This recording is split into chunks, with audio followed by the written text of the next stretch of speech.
La saeta del cielo, de G.K. Chesterton. Presumo que un buen centenar de historias detectivescas deben de empezar con el descubrimiento del asesinato de un millonario norteamericano al que por una u otra razón se considera como una grave calamidad. La presente historia, me alegra confesarlo, va a comenzar también con el asesinato de un millonario.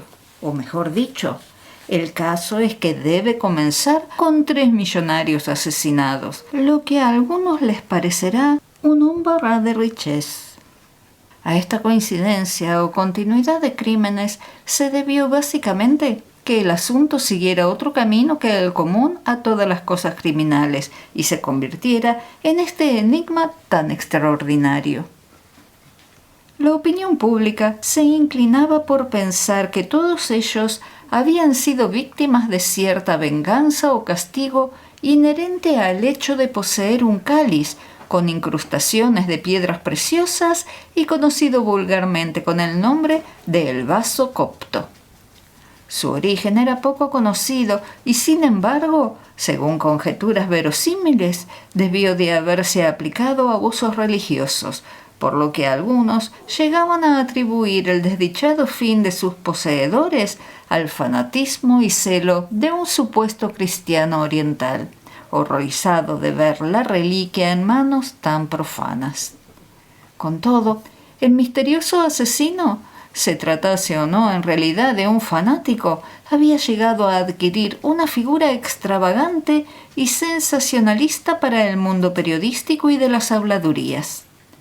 Al misterioso ser se le había adjudicado un nombre o apodo.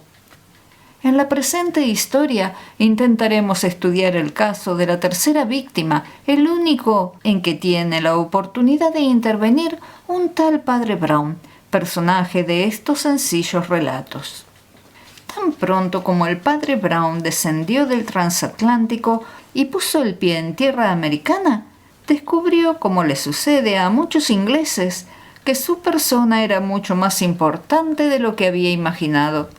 Su baja estatura, su porte poco distinguido y propio del que es corto de vista, con sus raídas ropas negras de clérigo, le permitían pasar inadvertido en su propio país por todas partes, sin llamar la atención por ningún concepto extraordinario, como no fuera por su inusitada insignificancia. Pero América tiene un ingenio especial para alentar el crecimiento de la fama. El haber participado en la solución de 1 o 2 problemas criminales y el hecho de su larga asociación con Flambeau, ex delincuente y detective, le habían valido en América una reputación real, cuando en Inglaterra no pasaba de ser un vago rumor. Su cara redonda palideció de sorpresa al verse rodeado en el muelle por un enjambre de periodistas que, como una banda de malhechores, le asediaban con preguntas acerca de todas aquellas cuestiones en las cuales se había creído menos competente, como algunos detalles del vestido femenino o sobre las estadísticas criminales del país que acababa de pisar. Debía de ser el contraste con la oscura agitación de aquel grupo lo que hacía más vívida una figura, algo distante, de pie y completamente aislada y oscura, bajo el deslumbrante sol de aquel luminoso lugar y estación. La figura de un hombre alto, de tez amarillenta, con grandes gafas, que con un gesto lo paró después de que los periodistas cumplieran su cometido diciendo: «Perdone usted, creo que está buscando al capitán Wayne».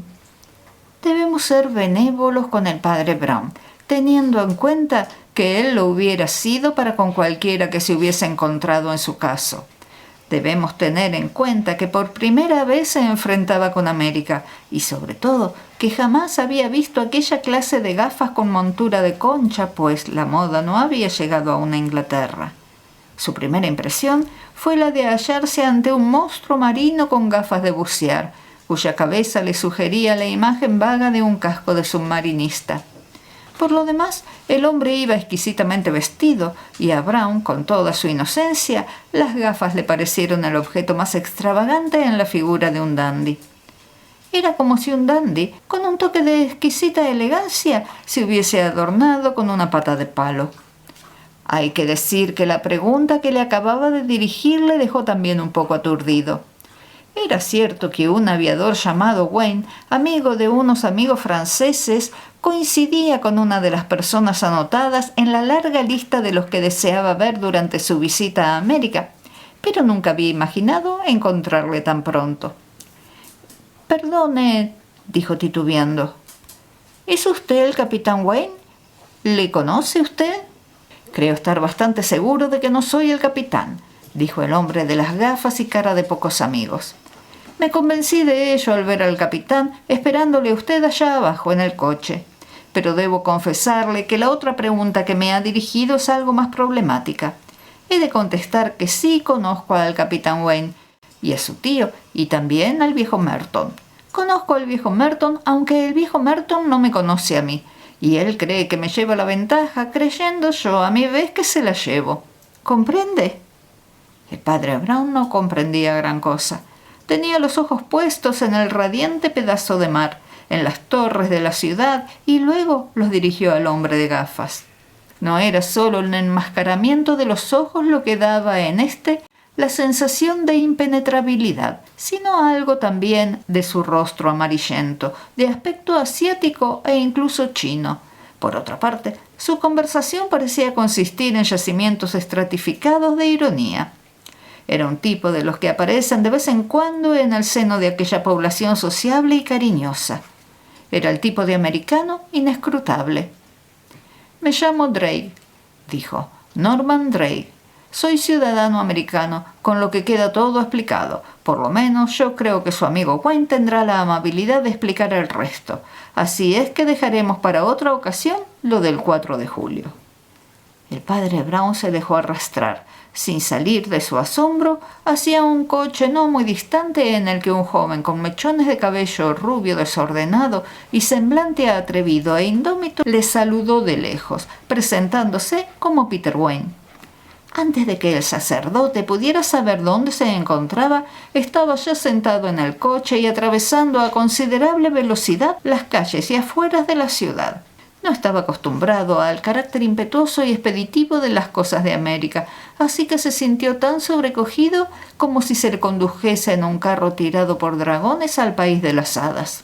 Bajo el efecto de estas desconcertantes condiciones, gracias a los largos monólogos de Wayne y a algunas frases de Drake, pudo conocer la historia del vaso copto y de los 2 crímenes relacionados con él.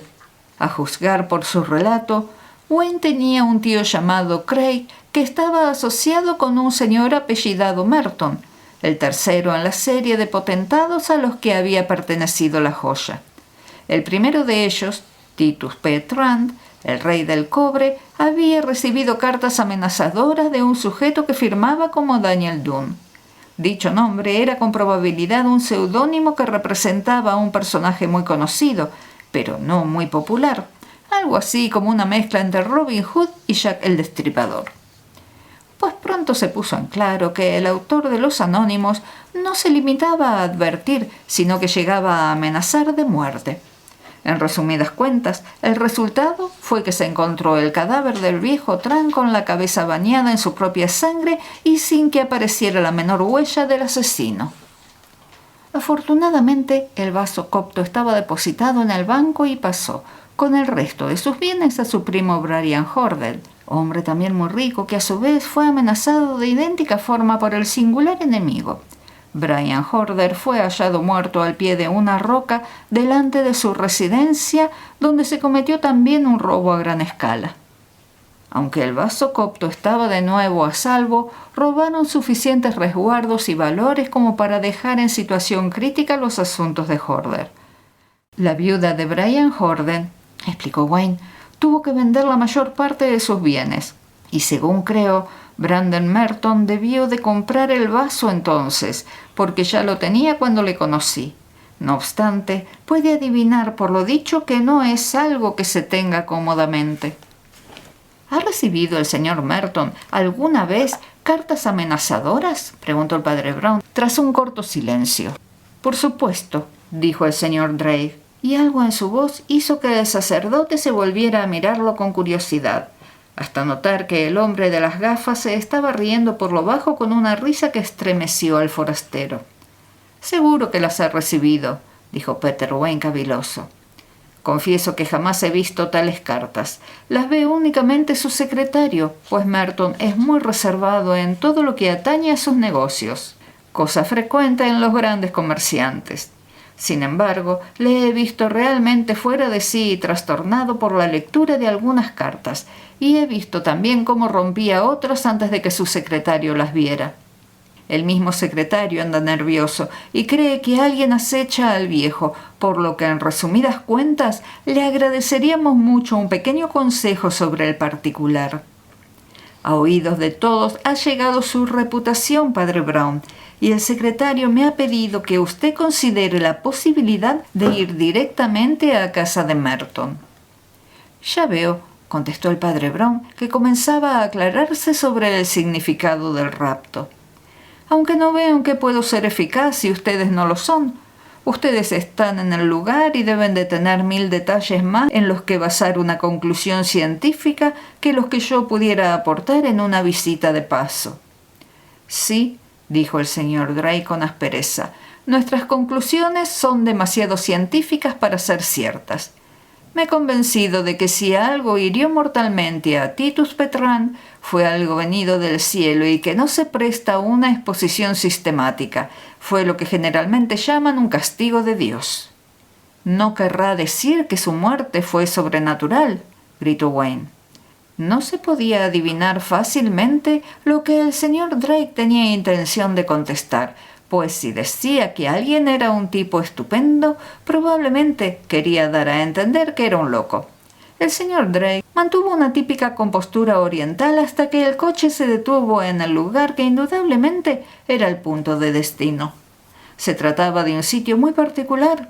Habían viajado por una zona cubierta de bosque despejado que se abría a una desahogada llanura en la cual se descubría un edificio consistente en una altísima pared circundando algo semejante a un campamento romano con visos de aeródromo. La tapia no parecía hecha de piedra ni de madera, y cuando el padre Brown la miró detenidamente, advirtió que estaba hecha de metal. Se bajaron todos del coche y después de manipular en una puertecita como si fuera una caja fuerte blindada, la abrieron con cautela. Ahora, con gran sorpresa del padre Brown, el individuo llamado Norman Drake no pareció dispuesto a entrar, sino que se despidió de ellos con un regocijo siniestro. «No quiero entrar», dijo. «Sería un placer demasiado intenso para el viejo Merton y a lo mejor se muere de la emoción». El hombre se marchó y el padre Brown, sorprendiéndose cada vez más, cruzó el umbral de acero cuya puerta se cerró de golpe tras él. El recinto era un jardín grande y cuidado, con matas de alegres y variados colores, aunque sin árboles, arbustos ni flora de ninguna clase. En su centro se levantaba una casa de construcción elegante y a la vez sorprendente, pero tan alta y estrecha que parecía una torre. El sol resplandecía acá y allá sobre las tejas de cristal. La parte baja parecía no tener ventanas. Sobre todo ello se destacaba aquella limpidez y resplandor característicos de la clara atmósfera americana. El recibidor estaba adornado con mármoles, metales y esmaltes de brillantes colores, pero no había escalera, sino únicamente el hueco para un ascensor guardado por 2 poderosos y fornidos hombres que parecían policías de paisano. «Una protección muy estudiada, ¿verdad?», dijo Wayne. «Quizás se sonreía usted, padre Brown, ante el hecho de que Merton tenga que vivir en una fortaleza así, sin un árbol en el jardín para impedir que alguien pueda esconderse detrás. Sin embargo, no sabe usted todo lo que la gente de este país puede llegar a ingeniar.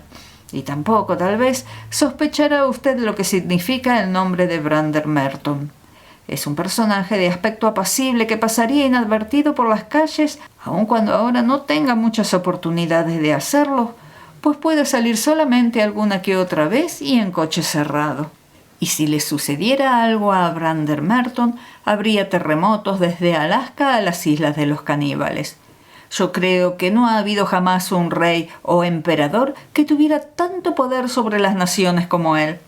Si le hubiera propuesto a usted visitar al zar o al rey de Inglaterra, no dudo que al menos por curiosidad usted hubiera aceptado. No es que me figure que tiene usted especial interés por los zares o los millonarios, sino que solo lo digo porque el poder siempre despierta curiosidad, y espero que no sea ir contra sus principios visitar a una especie de emperador moderno como Merton. Nada de eso, dijo el padre Brown. Mi deber es visitar a prisioneros y demás hombres desgraciados que se encuentran en cautividad. Se hizo un silencio y el joven frunció el entrecejo, adoptando su rostro una expresión extraña y furtiva. Luego dijo con brusquedad: debe usted recordar que no son presentimientos vulgares o la mano negra lo que va contra él. Este Daniel Dunne se parece mucho al mismísimo diablo. Si no, fíjese usted en la manera como se deshizo de Trant en su propio jardín y de Horder frente a su casa, sin dejar la menor huella.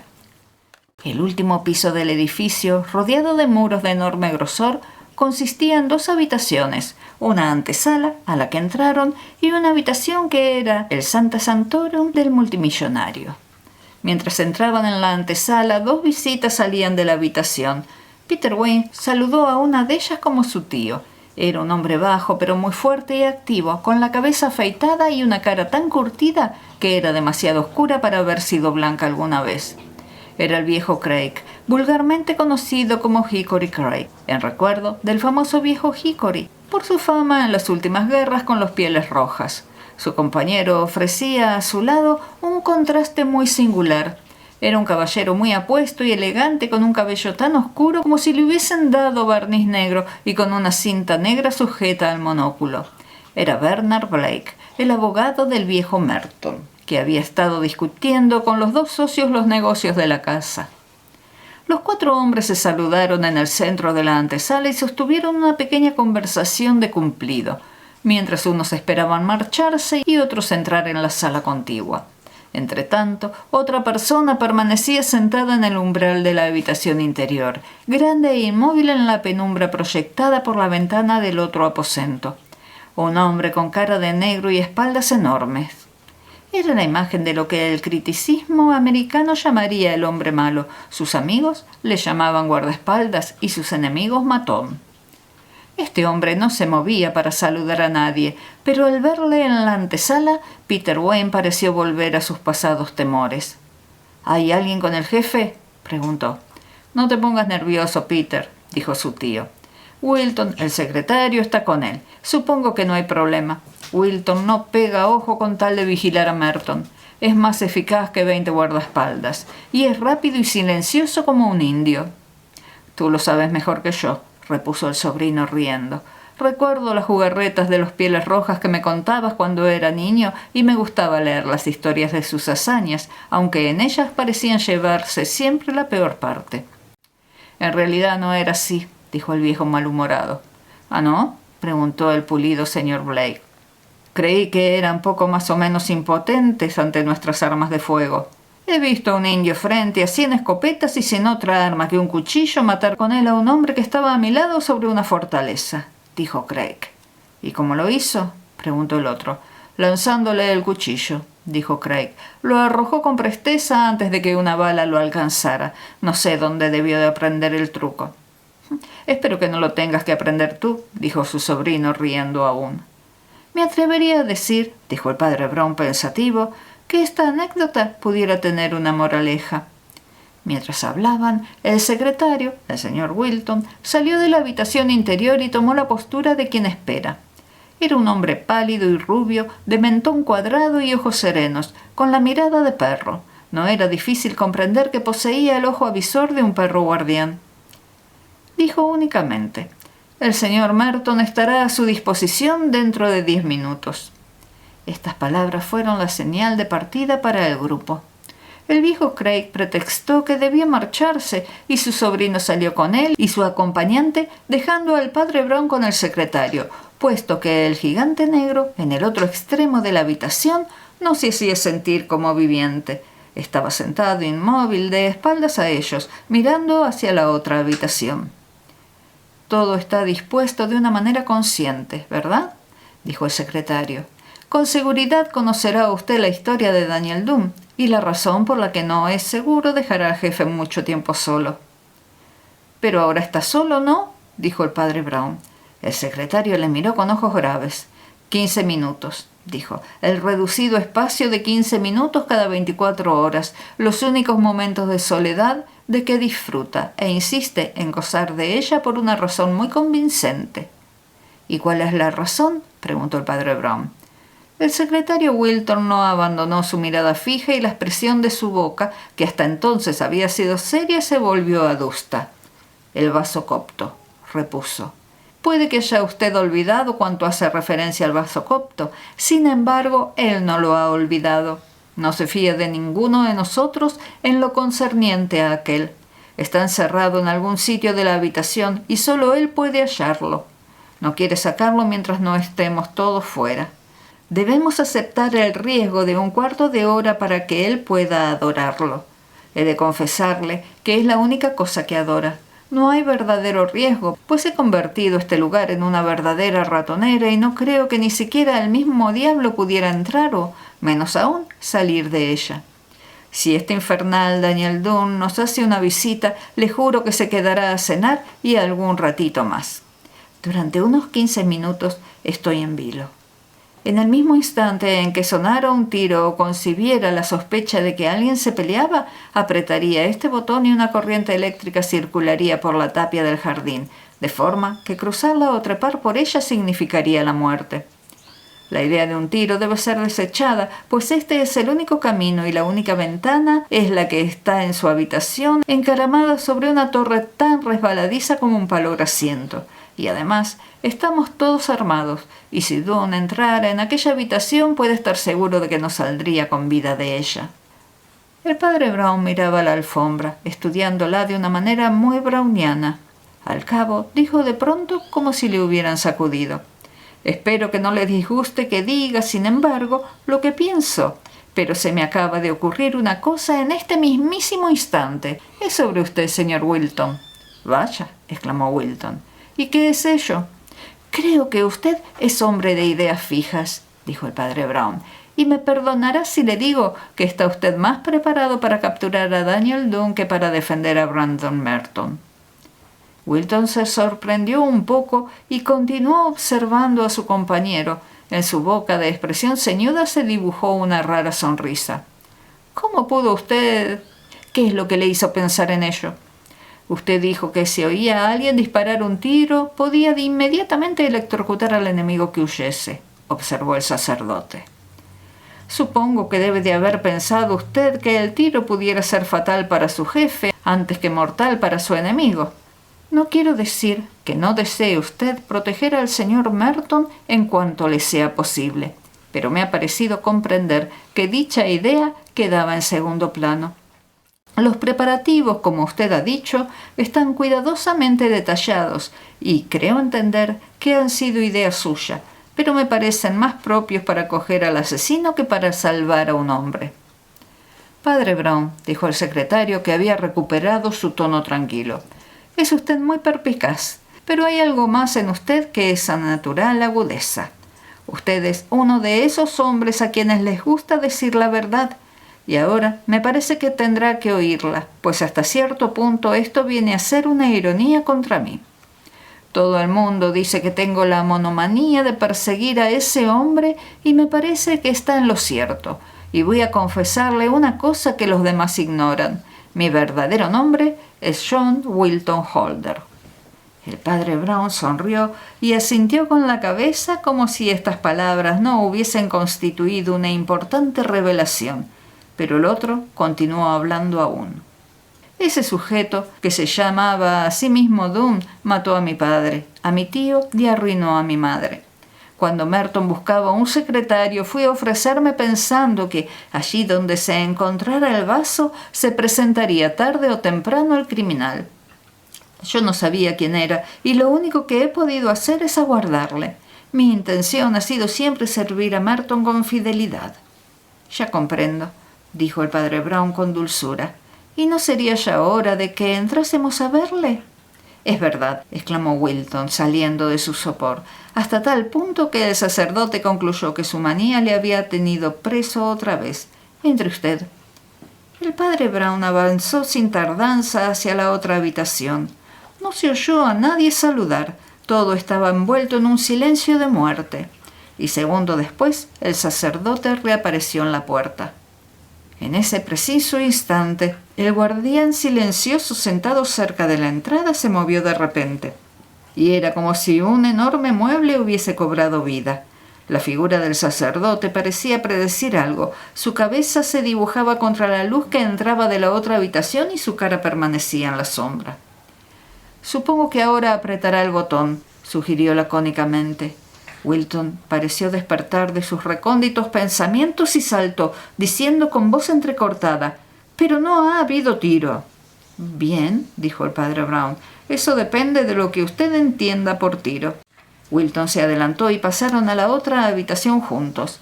Esta era relativamente pequeña y amueblada con sencillez, aunque con elegancia.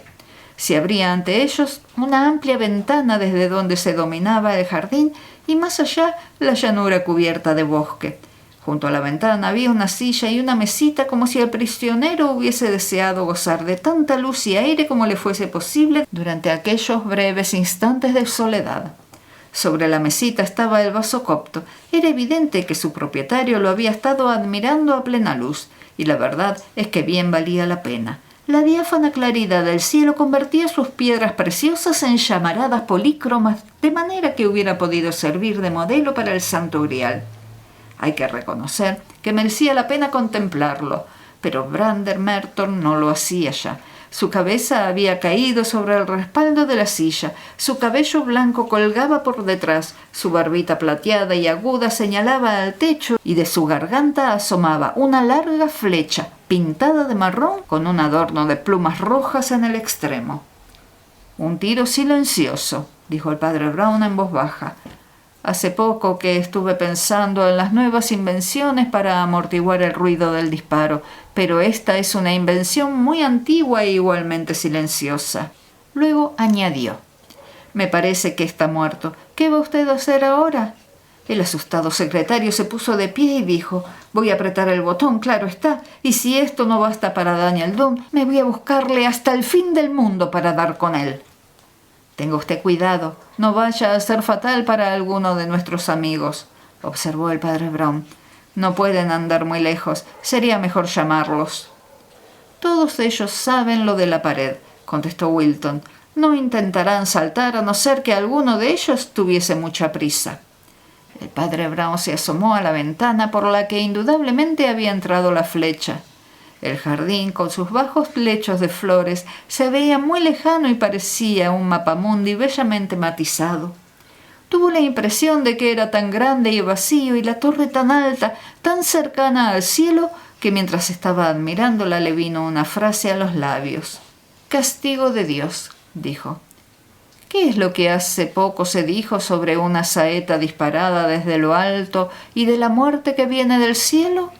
Mire usted, qué lejano parece todo. Parece extrañísimo que una saeta pueda provenir de tan lejos como no sea del cielo». Wilton había regresado ya, pero no contestó, y el sacerdote continuó su soliloquio. «Se le ocurre a uno pensar en la aviación. Debemos preguntarle al joven Wayne sobre eso de la aviación». «Hay muchos aviones por aquí», dijo el secretario. «Este es un caso que hace pensar en métodos muy antiguos o muy modernos», observó el padre Brown. «Su anciano tío conocerá a algunos, supongo. Hay que preguntarle todo lo que sepa sobre flechas, pero parece una saeta india. Pero no sé desde dónde pudo haberla disparado. ¿Recuerda usted la anécdota contada por el viejo a la que yo añadí que tenía una moraleja?» «Si la tiene», dijo Wilton con acaloramiento, «no puede ser otra que la de que un auténtico piel roja pueda arrojar una cosa mucho más lejos de lo que uno pudiera imaginar. Y me parece muy absurdo que pretenda ahora sugerir un paralelismo».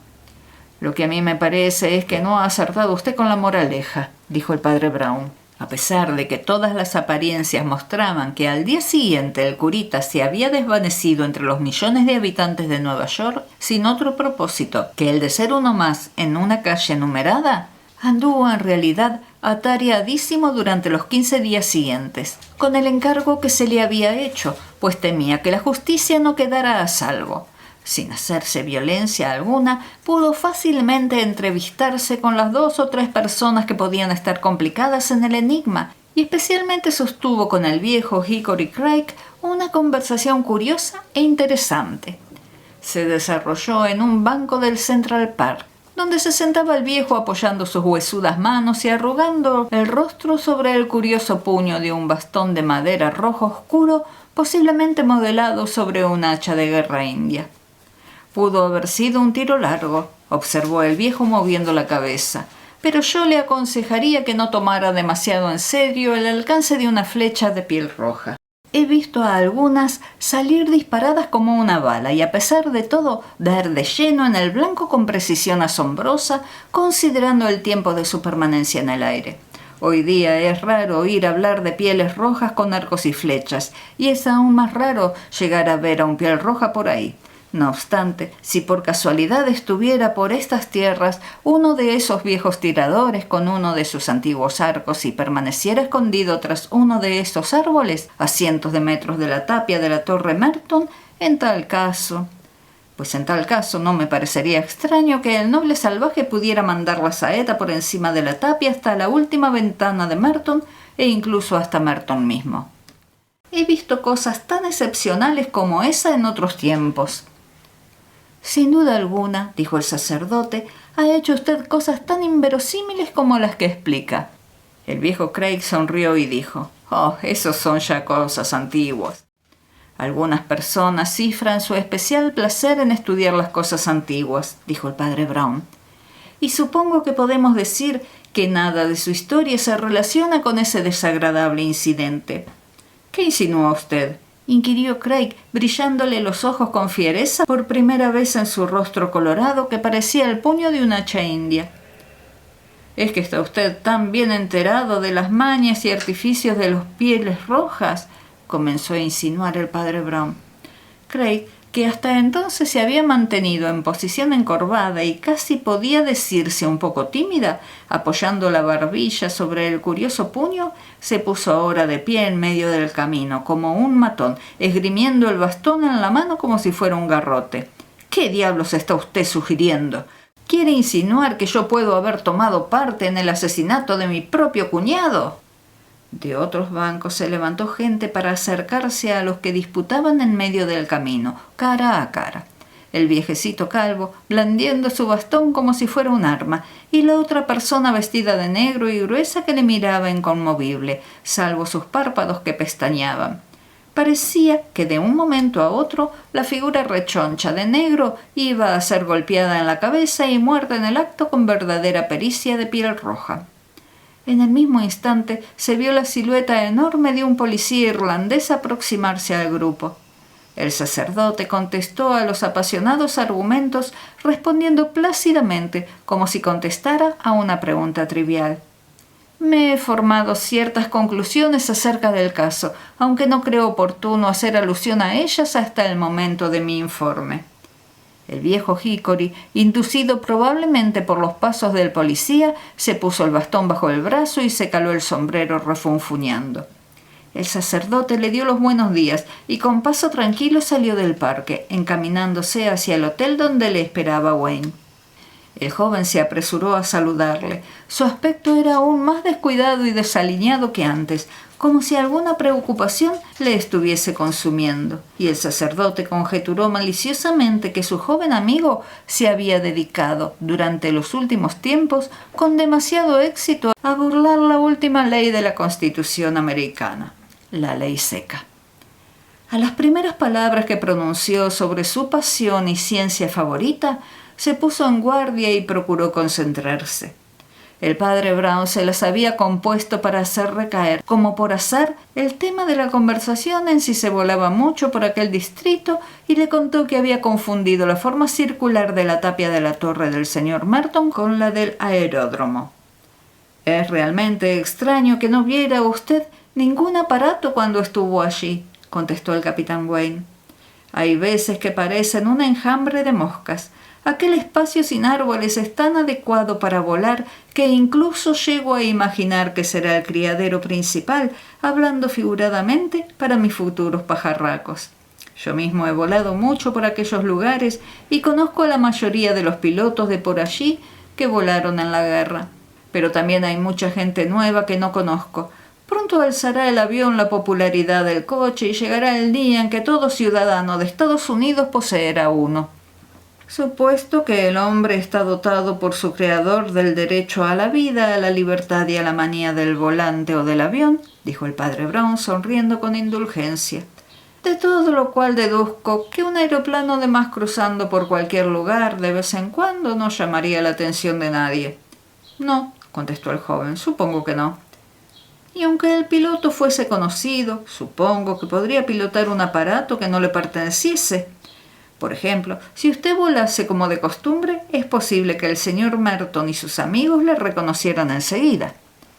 Pero podría usted acercarse mucho a la ventana con su aeroplano de distinto modelo, o como le llamen, lo suficiente para la consecución de sus fines.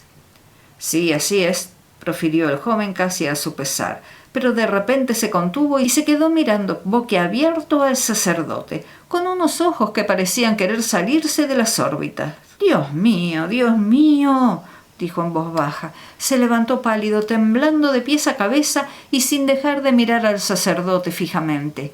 «Está usted loco», dijo. «Está usted rematadamente loco». Y volvió a enmudecer para acabar balbuciendo. «¿Ha venido usted para insinuar?»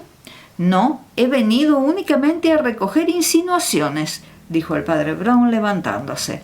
«Puedo haberme formado alguna conclusión prematura que me parece mejor guardar de momento». Y saludando al joven con idéntica rigidez convencional, salió del hotel a continuar su extravagante peregrinación.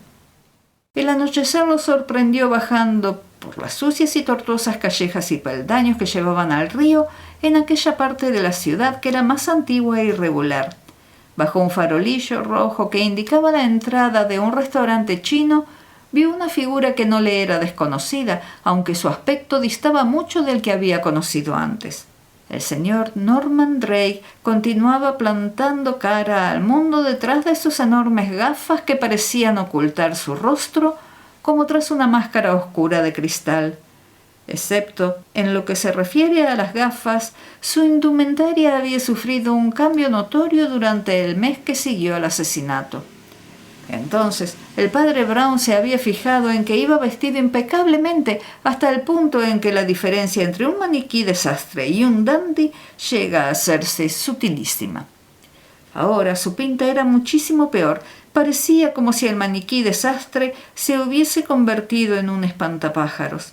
Seguía llevando su sombrero de copa, aunque abollado y viejo. Sus ropas estaban muy usadas, su cadena de reloj y otros adornos habían desaparecido, y a pesar de todo, el padre Brown lo saludó como si se hubiesen acabado de separar, y no esperó a que le ofreciera sentarse en uno de los bancos de la casa de comidas. No obstante, no fue él quien inició la conversación. «¿Qué hay, pues? ¿Ha podido usted vengar a su santo y sagrado millonario? Todos sabemos que los millonarios son santos y sagrados. En la prensa del día siguiente a la de su muerte se descubre siempre cómo vivían según las enseñanzas de la Biblia que habían leído en brazos de su madre. Jeje, si hubiera llegado a leer alguno de sus pasajes, me parece que la madre se habría sorprendido un poco, y el millonario también. Esos viejos libros están llenos de grande y bárbara sabiduría que no encaja con las costumbres de hoy, una sabiduría de la edad de piedra que parece estar encerrada bajo las pirámides. Suponga usted que alguien hubiese echado al viejo Merton por la ventana y que hubiese permitido que lo comieran los perros. Su muerte no hubiera sido peor que la de Jezabel. ¿Y Agag no fue hecho pedazos a pesar de haber vivido ricamente? Merton vivió así durante toda su vida, maldito él, hasta que fue demasiado rico para dar un paso. Con todo, el dedo del Señor lo encontró como hubiera podido suceder en uno de esos libros. Le troncó la vida en la cima de una torre para que fuera un escarmiento para su pueblo. El dedo, por lo menos, era material, añadió su compañero. Las pirámides también son poderosas y oprimen las cabezas de los reyes, murmuró el hombre de las gafas. Yo creo que hay mucho que estudiar en esas viejas religiones materialistas. Hay relieves antiguos, viejos legados de los tiempos, que representan a sus dioses y emperadores sosteniendo arcos extendidos entre sus manos que parecen poder doblegar arcos de piedra. Materialista, no lo niego, pero ¿de qué materiales? ¿No le ha sucedido a usted que mirando esos antiguos dibujos de Oriente le viene la sensación de que aquel viejo dios y señor vuela como un oscuro Apolo lanzando negros rayos de muerte? Si así es, contestó el padre Brown, podía llamársele por otro nombre. ¿Y entonces, por qué no lo asesinó usted?, preguntó el padre Brown. ¿Quiere usted saber por qué no lo hice?, preguntó el otro mirándole perplejo. Vaya sacerdote fantástico. Nada de eso, contestó él como si quisiera rehuir un cumplido. Esta debe ser su manera de afirmar que fui yo, dijo Drake gruñendo. Tendrá que demostrarlo, eso es todo. Yo, por lo que a él atañe, creo que no es ninguna pérdida. Sí lo ha sido, dijo el padre Brown con súbita intuición. Ha sido una pérdida para usted. Por eso no le ha matado usted. Y salió de la habitación dejando al hombre de las gafas boquiabierto. Había transcurrido casi un mes cuando el padre Brown volvió a visitar la casa donde el tercer millonario había sucumbido a la venganza personal de Daniel Doom. En aquella se celebraba una reunión de las personas interesadas en el caso. El viejo Craig presidía la mesa con su sobrino a la derecha y el abogado a la izquierda. El hombre corpulento de rasgos africanos, cuyo nombre resultó ser Harris, hacía notar su presencia, aunque solo fuera como testigo material. Un individuo apellidado Dixon, pelirrojo y de nariz aguileña, representaba a Pinkerton. El padre Brown se sentó modestamente en un lugar vacío que quedaba a su derecha. La prensa mundial se hacía eco de la catástrofe que acaeció al coloso de las finanzas, al que había organizado la economía mundial. Pero el pequeño grupo que lo rodeó a la hora de la muerte podía aportar poca información. El tío, el sobrino y el abogado se hallaban muy distantes de la verja cuando se dio la señal de alarma, y los guardianes de ambas puertas, después de varias contestaciones confusas y contradictorias, afirmaron lo mismo. Al parecer, solo había una complicación. Hacia la hora en que tuvo lugar el asesinato, poco antes o después, habían encontrado a un extranjero que pidió ver al señor Merton. Los criados habían tenido ciertas dificultades para comprenderle, pues su lenguaje era muy oscuro y les pareció también raro, sobre todo después de que hubiera hablado de que un hombre malo sería destruido por una palabra del cielo. Peter Wayne se apoyó sobre la mesa con un brillo desacostumbrado en los ojos de su rostro cansado y dijo: «Juraría que es Norman Drake». «¿Y quién es Norman Drake?», le preguntó su tío. «Eso es lo que quisiera saber», contestó el joven. «Se lo pregunté sin rodeos, pero tiene un poder tan maravilloso para esquivar toda pregunta intencionada que es como si uno quisiera acometer una empresa con un caballo de concurso. No hizo más que insinuarme cosas sobre la nave del futuro, tema al que jamás he dado crédito». «¿Pero qué clase de hombre es?», preguntó Craig. «Es un mistágogo», dijo el padre Brown con inocencia. «Existen muchos individuos de su tipo.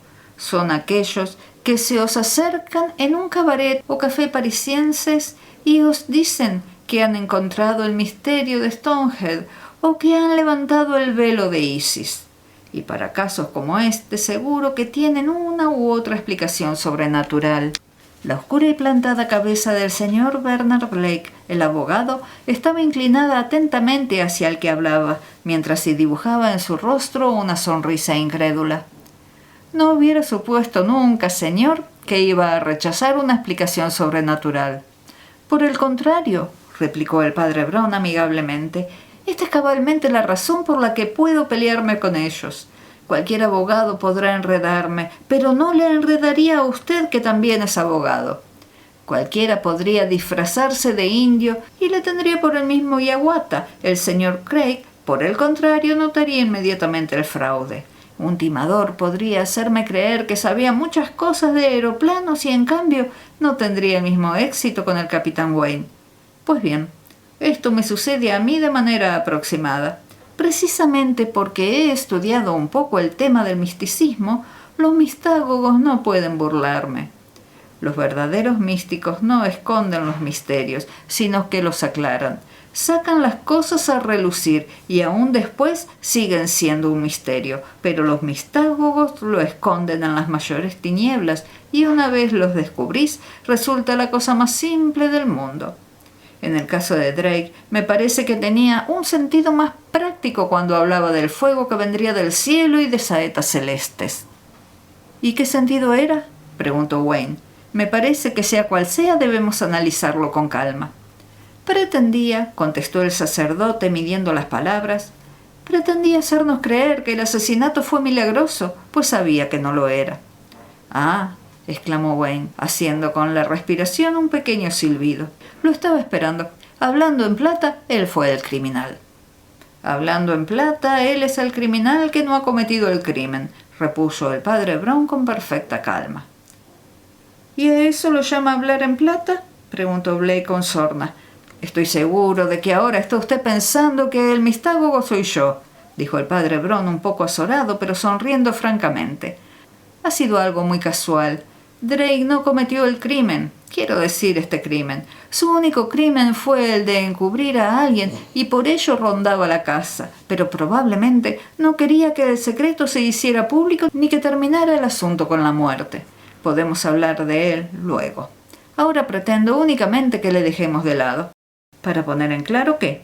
Para poner en claro la verdad, contestó el sacerdote mirándolo tranquilamente y con los ojos entornados. ¿Es que quiere darnos a entender que conoce usted la verdad?, balbuceó el otro. Me parece que sí, dijo el padre Brown sin alardes. Se hizo un silencio súbito, que interrumpió Craig diciendo de pronto con voz entrecortada y rasposa. ¿Cómo? ¿Y dónde está ese secretario, ese señor Wilton? ¿Debería estar aquí? Sigo en comunicación con el señor Wilton, dijo el padre Brown con seriedad, y precisamente le he pedido que me telefoniase aquí mismo dentro de unos instantes. Puedo anticiparles que, en cierto modo, él y yo hemos sacado la hebra de todo este enredo. Si han estado trabajando juntos, supongo que no se puede objetar nada, refunfuñó Craig. Ya sé que él siempre ha tomado la parte del sabueso en la persecución de este individuo y no me parece mal la idea de que se haya asociado con él. Pero si usted conoce la verdad del asunto, ¿de dónde diablos la sacó? Pues de usted, dijo el sacerdote sin conmoverse, mirando inocentemente al sulfurado veterano. Me explicaré mejor. Empecé a conocer el camino por una anécdota que refirió usted acerca de un indio que arrojó su cuchillo e hirió a un hombre que estaba en la cima de la fortaleza. Ya se lo he oído decir muchas veces, dijo Wayne caviloso. Sin embargo, no le veo la semejanza, salvo en que este último arrojó una saeta a un hombre que estaba en la cima de una casa muy parecida a una fortaleza. Pero naturalmente, la saeta no fue arrojada, sino disparada y podía ir mucho más lejos. Llegó en realidad muy lejos y con todo, no sé cómo nos puede ayudar esto. Me temo que ha equivocado el sentido de la anécdota, dijo el padre Brown. No es que si una cosa puede ir lejos, haya otra que pueda ir aún más lejos, sino que una herramienta mal empleada puede herir siempre. El sujeto de la anécdota de Craig pensó en llevar un cuchillo con la idea de emplearlo en la lucha cuerpo a cuerpo, y luego se le ocurrió emplearlo como jabalina. Otras personas que conozco pensaron en un instrumento que se pudiera utilizar como jabalina. Olvidaron que al fin y al cabo podía usarse también corrientemente como una lanza. En resumen, la moraleja de la anécdota es que, ya que un puñal se puede convertir en saeta, de la misma manera una saeta se puede convertir en puñal. Todos le observaron y no obstante él continuó hablando en su tono sencillo. Todos nos preocupábamos mucho en explicarnos quién podría haber arrojado una saeta a través de la ventana, en si había sido desde muy lejos y en otras muchas cosas. Pero la verdad es que nadie arrojó la saeta. Nunca entró por la ventana. ¿Y cómo se explica usted que la halláramos aquí?, interrogó el abogado con cara bastante compungida. Alguien la trajo consigo, supongo, dijo el padre Brown. La verdad es que no era difícil de llevar ni de esconder. Alguien la tenía en la mano mientras estaba con Merton en su misma habitación. Alguien la introdujo en la garganta de Merton como si fuera un puñal y tuvo la bonísima intención de arreglar las cosas de manera que todos presumiéramos que había entrado por la ventana como un pajarillo. «¿Alguien?», dijo el viejo Cray, arrastrando las letras como si fueran de piedra. El teléfono sonó de una manera estridente, con terrible insistencia, y aunque estaban en la otra habitación, el padre Brown llegó antes de que nadie lo hiciera. «¿A qué demonios viene esto?», exclamó Peter Wayne, que parecía muy afectado. «¿No nos ha dicho que esperaba que Wilton, el secretario, le llamase?», contestó su tío con la misma pesadumbrada voz. «Debe de ser Wilton el que llama», observó el abogado, hablando con el único motivo de llenar el silencio. Pero nadie contestó a su insinuación hasta que el padre Brown reapareció de pronto e inesperadamente aportando la respuesta. «Señores», dijo cuando se sentó, «ustedes fueron quienes solicitaron que investigara este asunto, y ya que he descubierto la verdad, me siento obligado ahora a exponérsela sin pretender aminorar su sorpresa. Me temo que el que mete las narices en asuntos de esta índole no puede andarse con consideraciones personales». «Supongo», dijo Cray, cortando el silencio que se había hecho, «que esto quiere decir que se acusa a alguno de nosotros o bien que se sospecha de nosotros». «Todos somos sospechosos, incluso yo mismo que descubrí el cadáver». «Naturalmente que sospecha de nosotros», intervino Wayne enfadado. «El padre Brown tuvo la amabilidad de explicarme cómo pude hacerlo valiéndome de un aeroplano». «No», contestó el sacerdote sonriendo. «Usted mismo me describió cómo podría haberlo hecho y precisamente esa fue la parte interesante». «También le pareció posible», refunfuñó Cray, «que yo le hubiera podido asesinar con una flecha india». «En verdad, no me había parecido muy verosímil», dijo el padre Brown, poniendo una cara muy fastidiada. «Les ruego a ustedes que me excusen si hice mal. Debo confesar, sin embargo, que no vi otro camino para ventilar la cuestión, y hay pocas cosas tan improbables como la de que el señor Wayne estuviera pilotando un enorme aeroplano ante la ventana de Merton en el momento del asesinato sin que nadie lo hubiese notado. Como improbable es que un vejete pudiera estar jugando a pieles rojas con un arco y una flecha y matase desde detrás de un arbusto a una persona a la que habría podido asesinar de 1000 diferentes maneras. Con todo, era mi obligación dilucidar si habían tomado parte en ello, con objeto de poder probar su inocencia». «¿Y cómo lo ha demostrado usted?», preguntó el abogado Blake, avanzando el cuello con avidez. «Solo por la manera como reaccionaron cuando les acusé», contestó el otro. «¿Qué quiere usted decir exactamente?». «Le ruego que me permita explicarme», contestó el padre Brown cortésmente. «Yo no titubeé en aceptar que debía dudar de ellos y de todo el mundo.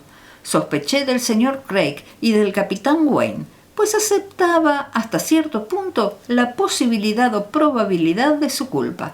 Yo les dije que me había formado mis ideas sobre el particular y ahora les voy a indicar cuáles fueron. Estaba seguro de su inocencia por cómo pasaron de la despreocupación a la imaginación. Hasta el momento en que pensaron que yo podía sospechar de ellos, fueron suministrándome materiales para reforzar la acusación. Llegaron casi a explicarme cómo hubieran podido cometer ellos el crimen. Entonces comprendieron de pronto, encolerizados, que yo podía acusarles. Lo notaron mucho después de cuando yo en realidad podía haberles acusado, pero mucho antes de que lo hiciese. Usted se hará cargo de que ninguna persona culpable podría haber obrado así. Se mostraría más bien enojada y recelosa desde un principio o simularía ignorancia e inocencia hasta el fin, pero nunca proporcionaría material en contra suya, ni daría después un gran salto y empezaría a negar lo que antes había ayudado a afirmar. Esto solo podía ser consecuencia de que nunca se le hubiese ocurrido realizar lo que estaba sugiriendo. La conciencia de un asesino estará siempre sobre aviso para no dejarle olvidar su conexión con el asunto y para recordarle además que debe negarla. Y así yo le descarté a ustedes por otras razones que no tengo necesidad de discutir ahora. Por ejemplo, estaba el secretario. Pero no quiero hablar de esto por ahora. Acabo de hablar con Wilton por teléfono y me ha dado permiso para darles a conocer algunos detalles importantes. Supongo que todos ustedes sabrán quién era Wilton y lo que perseguía.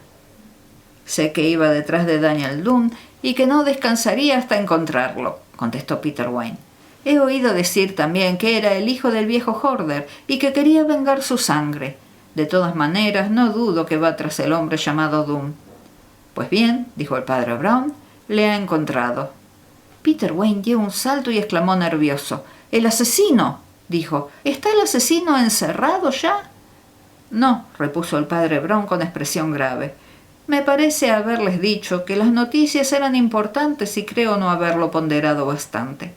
Me temo que el pobre Wilton ha tomado una responsabilidad tremenda sobre sus hombros y que también nos hace a nosotros partícipes de ella.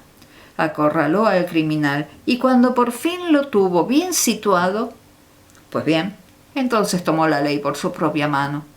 ¿Quiere decir esto que Daniel Dunn?», insinuó el abogado. «Quiere decir que Daniel Dunn está muerto», dijo el sacerdote. «Parece ser que hubo una pequeña lucha y Wilton lo mató». «Lo tuvo bien merecido», gruñó Hickory Craig. «No se puede culpar a Wilton por haberse cargado a ese criminal, considerando además la enemistad que le tenía», afirmó Wayne. «Es algo así como destrozar a una víbora». «No estoy de acuerdo con ustedes», dijo el padre Brown. «Me parece que todos nos dejamos llevar demasiado por nuestro romanticismo cuando hablamos en defensa de los linchadores y de cuanto queda fuera de la ley, y temo que, si perdemos nuestras leyes y libertades, llegará un tiempo en que todos saldremos perdiendo. Creo, además, que es perfectamente ilógico defender a Wilton en el asesinato que nos ocupa sin haber indagado antes las razones que tenía Dunn para cometer sus crímenes. Llego a dudar que Dunn fuese un asesino vulgar. Podría haber sido un maníaco que iba detrás de la copa, exigiéndola con amenazas y matando a sus poseedores solo después de una lucha. Ambas víctimas fueron asesinadas justamente ante sus casas. La única objeción que se me ocurre a cómo actuó Wilton es que nunca podremos oír la parte de Dunn». «Oh, todos estos paliativos sentimentales para con estos indignos y bribones asesinos me agotan la paciencia», dijo Wayne acalorado. «Si es cierto que Wilton acabó con el asesino, hizo realmente un magnífico trabajo, y esto es lo definitivo». «Exacto, exacto», dijo su tío asintiendo. El rostro del padre Brown adoptó una expresión más grave al repasar con su mirada el de los asistentes. «¿Son todos ustedes de la misma opinión?», preguntó. Y al decirlo, se dio cuenta de que era inglés y desterrado. Notó que se encontraba entre extranjeros aun siendo amigos. Corría por ellos una llama inquieta que de ninguna manera era propia de sus conciudadanos. El espíritu más joven de esta nación occidental que es capaz de rebelarse, linchar y por encima de todo conspirar. Sabía que ellos ya se habían unido para una alianza. «Por tanto», dijo el padre Brown lanzando un suspiro, «debo llegar a la conclusión de que ustedes absuelven decididamente al crimen de este infortunado sujeto, o mejor, este acto de justicia privada, o llámese como se quiera. En tal caso, no será en prejuicio suyo si les cuento algo más acerca de lo ocurrido». Se puso súbitamente de pie, y aunque los demás no captaron el significado de su acción, pareció cambiar o helar el ambiente de la estancia. «Wilton mató a Dunn de una manera bastante notable», empezó. «¿Cómo lo hizo?», preguntó Craig con brusquedad. «Con una saeta», dijo el padre Brown. La penumbra comenzaba a adueñarse de la vasta habitación y la luz del día iba desvaneciéndose hasta ser un tenue reflejo que procedía de la amplia ventana de la habitación interior donde había muerto el multimillonario. Casi de una manera instintiva, los ojos del grupo se volvieron poco a poco en aquella dirección, aunque ningún ruido se oyó hasta entonces. Después, la voz de Craig se destacó compungido, pero incontenible y a punto de romperse, y el joven Wayne comenzó. «¿Se refiere usted?» «Me refiero a que su amigo Merton era Daniel Dunn», dijo el padre Brown con firmeza. «El único Daniel Dunn que jamás encontrarán ustedes. Su amigo Merton había vivido obsesionado por el vaso copto, acostumbraba a adorarlo como a un ídolo todos los días, y en su loca juventud había matado, para poseerlo, a 2 individuos. aunque me siento inclinado a creer que las muertes fueron en cierto modo accidentes del hurto. El caso es que lo obtuvo, y ese tal Drake conocía la historia y le presionaba con amenazas. Sin embargo, Wilton lo perseguía por razones muy distintas. Presumo que descubrió solamente la verdad cuando entró en esta casa. Fue en ella y en la habitación contigua donde terminó su redada y donde mató al asesino de su padre. Durante largo tiempo nadie profirió una palabra, y se oía el teclear de dedos de Craig sobre la mesa, musitando. Brander debió de volverse loco. Debía estar loco.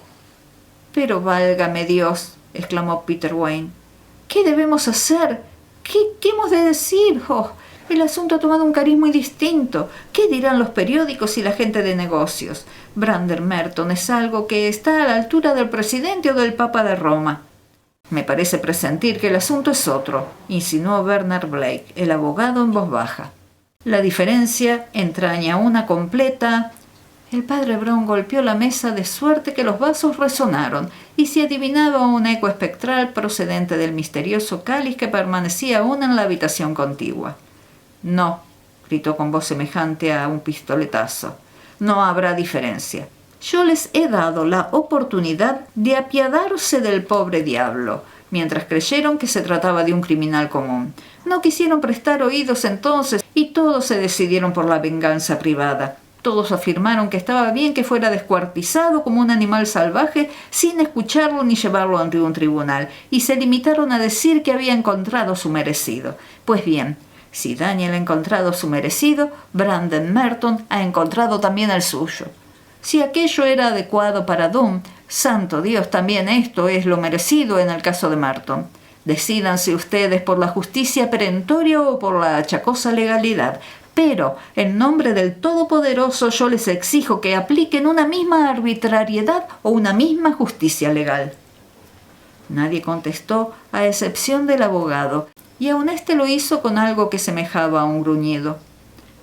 «¿Qué dirá la policía si se entera de que estamos decididos a pasar por alto un crimen?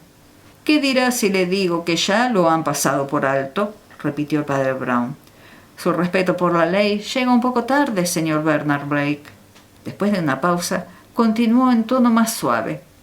«Yo, por mi parte, estoy dispuesto a confesar la verdad si las autoridades competentes me lo preguntan, y ustedes pueden seguir la conducta que mejor les parezca. De hecho, no cambiará mucho la situación. Wilton me ha llamado para decirme que contaba con su autorización para exponerles a ustedes lo que me había confesado, pues cuando lo supieran, estaría ya fuera de su alcance». Paseó lentamente por la habitación interior y se paró ante la mesilla junto a la cual muriera el millonario. El vaso copto permanecía aún en el mismo lugar, y él estuvo todavía un buen espacio de tiempo con los ojos fijos en el conjunto de todos los colores del arco iris y, más allá, en la azul inmensidad del cielo.